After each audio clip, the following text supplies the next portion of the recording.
Hi friends, నేను మీ Lenin. Welcome to my channel. ఈరోజు మన టాపిక్ వచ్చి ఎంప్లాయ్మెంట్ కార్డ్. ఈ ఎంప్లాయ్మెంట్ కార్డ్ అంటే ఏంటి, అది అసలు ఎందుకు ఇస్తాం, ఎంప్లాయ్మెంట్ కార్డ్ ఎందుకు ఇవ్వాలి అన్న దానికోసం మనం ఈ వీడియోలో మాట్లాడుకుందాం.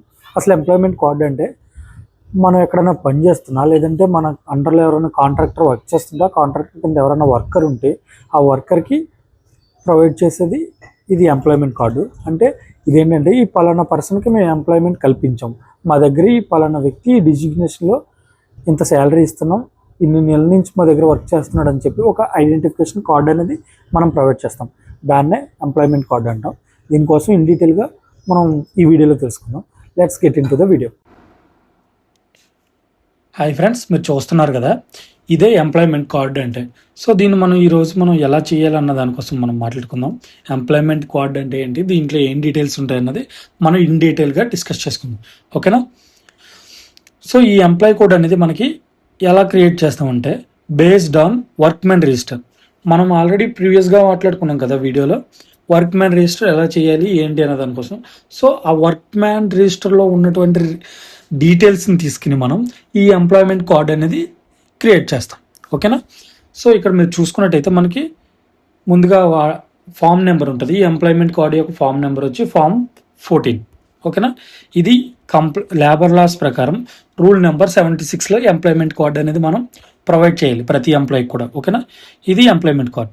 సో మనం దీంట్లో డీటెయిల్గా మాట్లాడుకుంటే మనకి ఏమేమి ఉంటాయంటే, ఒకటి name and address of the contractor యొక్క పేరు. అంటే లైక్ ఇప్పుడు ఒక ప్రిన్సిపల్ ఎంప్లాయర్ కింద కాంట్రాక్టర్ అయితే నా కాంట్రాక్టర్లో పనిచేసే ఎంప్లాయీకి నేను ప్రొవైడ్ చేసే డీటెయిల్స్ అనమాట.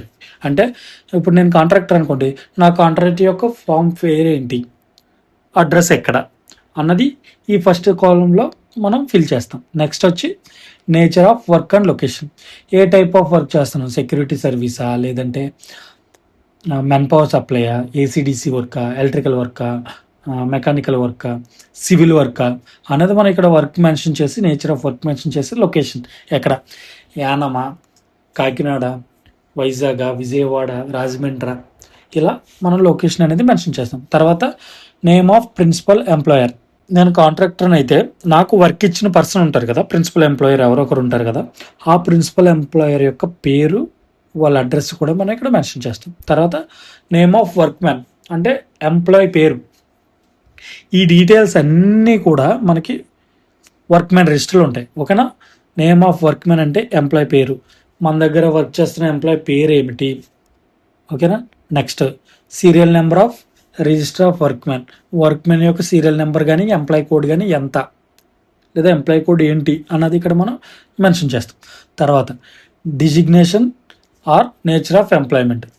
డిజిగ్నేషన్, ఆ ఎంప్లాయ్ యొక్క డిజిగ్నేషన్ ఏంటి, మన దగ్గర అతను ఏ టైప్ ఆఫ్ వర్క్ చేస్తున్నాడు, ఏం చేస్తున్నాడు, తన డిజిగ్నేషన్ ఏంటి, గ్రేడ్ ఏంటి అన్నది మనం ఇక్కడ మెన్షన్ చేస్తాం. Next veg rate. మనం వేజ్ రేట్ అనేది ఎలా ఇస్తున్నాం అయితే ఒక్కొక్క కంపెనీ ఒక్కోలా ఇస్తుంది. యాజ్ పర్ మన ఆంధ్రప్రదేశ్ రూల్స్ ప్రకారం హై స్కిల్డ్కి అయితే 18,301 రూపీ ప్రొవైడ్ చేస్తున్నాం. స్కిల్డ్ పర్సన్స్కి మన ఆంధ్రప్రదేశ్ లాస్ ప్రకారం 18,301 రూపీ పర్ మంత్. అదే సెమీ స్కిల్డ్కి అయితే 14,918 రూపీస్. అన్స్కిల్డ్కి అయితే 12,627 రూపీస్, ఓకేనా. ఇవి మన ఆంధ్రప్రదేశ్ రూల్స్ ప్రకారం మనం ప్రొవైడ్ చేయాల్సిన వేజ్ రేట్స్, ఓకేనా.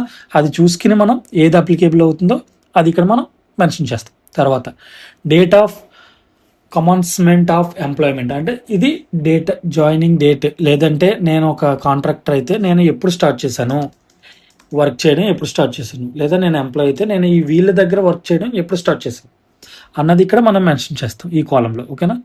Next date of termination. ఇది అప్లికేబుల్ అయితేనే, అంటే లైక్ ఇప్పుడు ఆల్రెడీ మనం వర్క్మెన్ రిజిస్టర్లో మాట్లాడుకున్నాం కదా, date of termination reason plus remarks ఉంటాయి కదా. ఇన్ కేస్ టెర్మినేట్ అయిపోతే మనం ఇక్కడ టెర్మినేషన్ డేట్ ఇస్తాం, లేదు కంటిన్యూ అయితే ఇది నాట్ అప్లికేబుల్ అని పెడతాం. తర్వాత రిమార్క్స్, ఏమైనా రిమార్క్స్ ఉన్నాయా లేదా అంటే, రిమార్క్స్ అంటే మనం ఇక్కడ ఏం మెన్షన్ చేస్తాం అంటే, నేను ఒక కాంట్రాక్టర్ని ఇక్కడ నేను ప్రజెంట్ కాకినాడలో చేస్తున్నాను, తర్వాత నాకు యానంలో కూడా ఒక సైట్ ఉంది, అక్కడ కూడా ప్రొవైడ్ చేస్తున్నాను నేను మెన్ పవర్. లేదా తర్వాత రాజమండ్రి ఉంది, రాజమండ్రిలో కూడా నేను మెన్ పవర్ ప్లాన్ చేస్తున్నాను.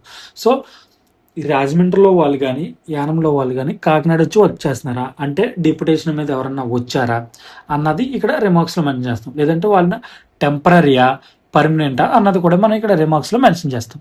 సో ఓకేనా, ఈ అన్ని డీటెయిల్స్ కూడా మనకి ఎక్కడ ఉంటాయంటే రిజిస్టర్ ఆఫ్ వర్క్ మెన్లో ఉంటాయి. ఓకేనా, వర్క్ మెన్ రిజిస్టర్లో మనకి టోటల్ డీటెయిల్స్ అనేవి ఉంటాయి.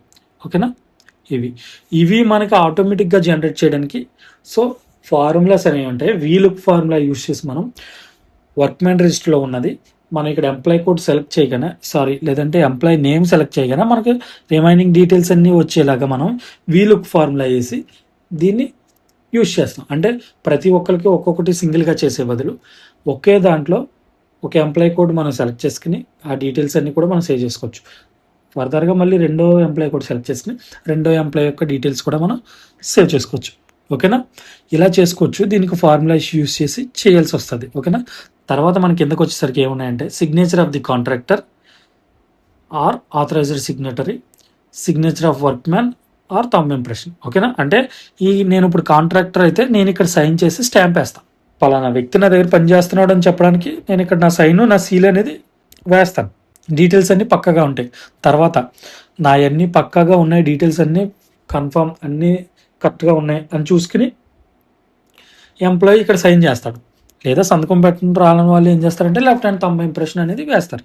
ఓకేనా, ఈరోజు మనం చెప్పుకున్నది ఎంప్లాయ్మెంట్ కార్డ్. ఇది ఎంప్లాయ్మెంట్ కార్డ్ ప్రతి ఒక్కరికి కూడా ఉంటుంది. కాంట్రాక్ట్ వర్క్స్ ఎవరెవరైతే చేశారో వాళ్ళందరికీ కూడా ఈ ఎంప్లాయ్మెంట్ కార్డ్ అనేది ఉంటుంది.